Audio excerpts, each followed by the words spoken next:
Hey guys, hope you're doing well. Jason here, doing a little bit of a later video, a little bit of a follow-up to the one that Dan put out a few hours ago. Some things have changed and happened, and I wanted to take a look at the charts and also incorporate our alert system to see how we could have benefited from today's move.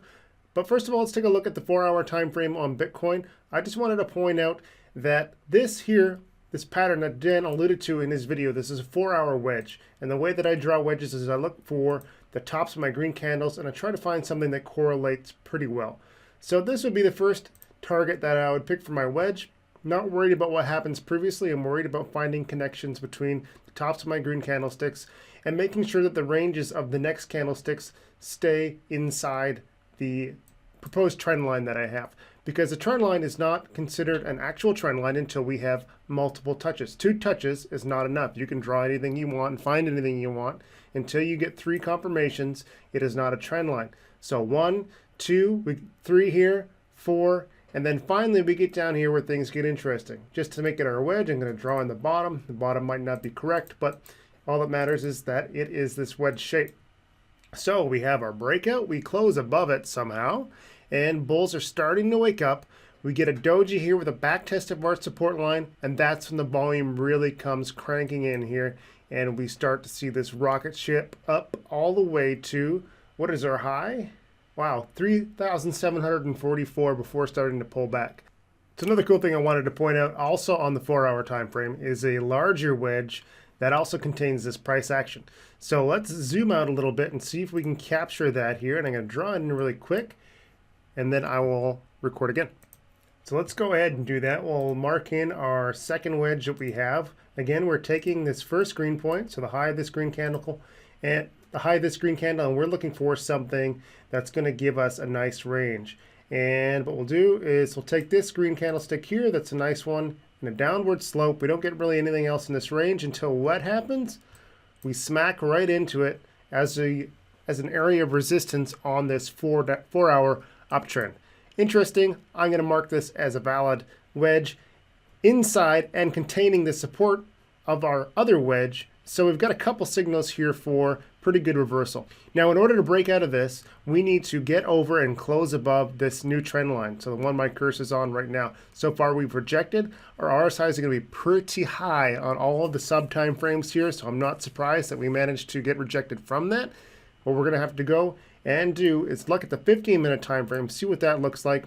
We can see our big spike up, solid pushes all the way up, RSI overextended by quite a bit. Finally, we get down and we start to see lower lows and lower highs in the 15-minute time frame. So we're cooling off here. We got a lot of work to do to cool off.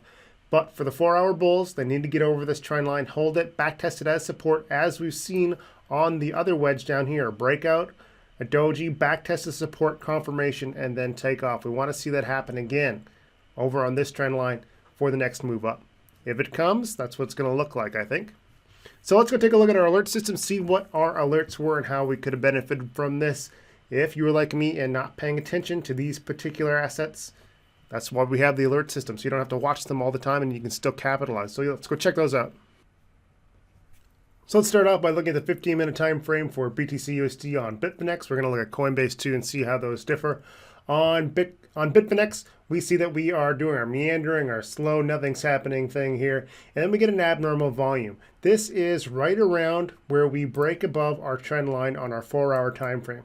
So we managed to pop right up here, and then we get this back test with a low of 3340. So if we look at our alert system here, here's our move up, good volume, we come back down, here's that low, 3340. We confirm that as support, come back, and then the big volume really starts to come in on Bitfinex. I don't know if it was leading on a different exchange, but on Bitfinex, it absolutely hit hard as soon as we confirmed that trend line as a support. Rocket ship right up.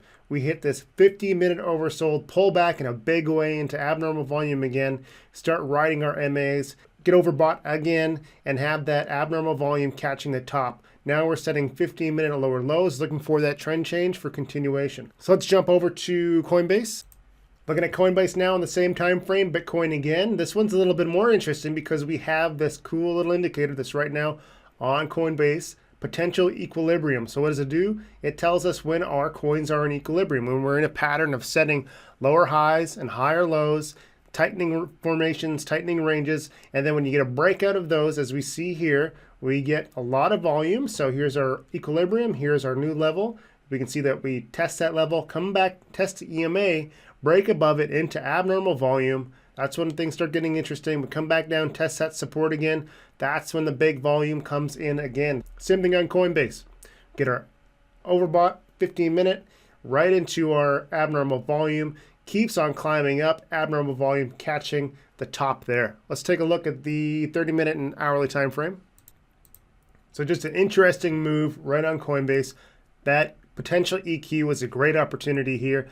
Breakout into that abnormal volume. So what we're looking for now, of course, is going to be a trend change. We need to see that RSI cool off, as we mentioned before, and that's going to start looking like a new series of higher highs and higher lows on the 15-minute time frame to try and backtest that trend line that we talked about previously. Let's take a look at a couple other coins here. Similar setup on Ethereum on Coinbase. We catch that abnormal volume. Not really notable by itself because our volume has been so low on Ethereum here. It's right around the area. We see the same thing happening on Bitcoin. We get a back test at around the same time of that support test, and then we take off, overbought, abnormal, overbought, another pullback, overbought, another pullback. Now we're grinding this EMA resistance, closing above the 12, testing the 26, looking for the pattern to retake that series of higher highs and higher lows on the 15. Let's take a look at Litecoin on the 15 minutes. We get a price shear showing us that the prices are moving rapidly away from our average. We get overbought into abnormal volume, not even pulling back, but just going sideways, riding our EMAs. Then we get a nice price shear again.